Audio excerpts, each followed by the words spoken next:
All right, well, you've got a lot of chords to work with, and I'm going to stress again, you need to spend months playing these basic chords as much as you possibly can. And there are a lot of tracks, MP3 tracks, that come with these lessons for you to practice with. You just want to really, really play those chords in as many combinations as you can, with as many different strumming patterns as you can, which we're going to talk some more about. And get used to those basic chords. What I want to do now is talk a little more about seventh chords and how they work in chord progressions. So we're going to learn a bunch of new chord progressions. And like I said before, the seventh chords, their job is to introduce some more tension into the music, a lot of times at key spots in the song. If we go back and look at something like She'll Be Coming Around the Mountain When She Comes, that's a good example. And just for a change of pace, I'm going to use the bass note strum, and I'm using a pick now, to play that song. So let me show you what that would sound like. We're in the key of G, and I'm going to go like this. 1, 2, 3. She'll be coming round the mountain when she comes. The bass note strum on G. She'll be coming round the mountain when she comes. D7. She'll be coming round the mountain. G7. She'll be coming round the mountain. She'll be coming round D7 mountain when she comes. Okay, what I did there was at key points in the song, I went to a seventh chord just to kind of add some tension to certain chord changes. I went, she'll be coming round the mountain when she comes, stayed on a regular old G. She'll be coming round the mountain when she comes. I went to a regular D, then I went to a D7. She'll be coming round the mountain. Went to a G7. She'll be coming round the mountain. She'll be coming round the mountain. D7 when she comes.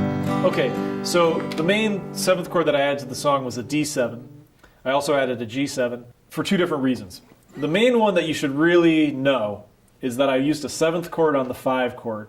We're in the key of G, and again, the G is the 1 chord, C is the 4 chord, D is the 5 chord. Now the general rule is, in a song like that where there's only 3 chords, the primary chords, 1, 4, 5, the 5 chord is very, very often a 7th chord. You might see both the regular major chord, like a D, and the D7, or maybe all the Ds in the song are replaced with D7s. And then the other 2 chords are just plain major chords. But very, very often the 5 chord is changed to a 7th chord. It increases the tension and makes the chord change of 5 chord going to the 1 chord, which is the strongest chord change. It just makes it stronger. So here's D to G. Here's D7 to G. It's just got an extra note in it. We could sit and analyze the different notes, but it's increasing the tension and making the chord change stronger. There was one other chord, 7th chord in the song, which was a G7, and the rule I was using there was a little bit more obscure, but maybe the way to remember it would be when you're changing from the 1 chord to the 4 chord, you can make the 1 chord a 7th chord for the exact same reasons. It's strengthening the chord change. So instead of just G to C, I went G, G7, C. Okay? So those are two uses of the 7th chord, both of which would really be useful to know. The first rule about the 5 chord being a 7th chord, you'll run into all the time.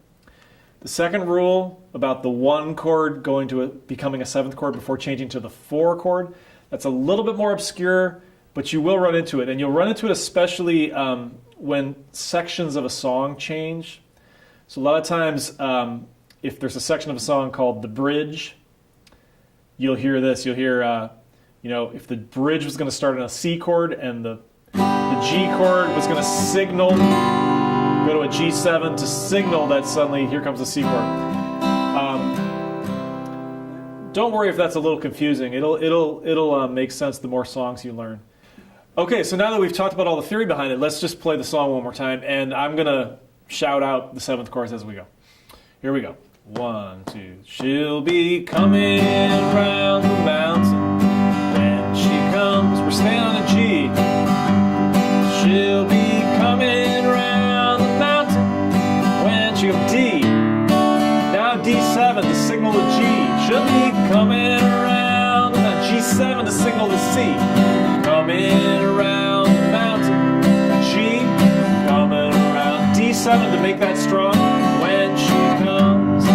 Okay, so we've picked very specific places to make our 7th chords. But just remember that 7th chords have rules behind them. They show up in key spots in songs. They help to strengthen progressions.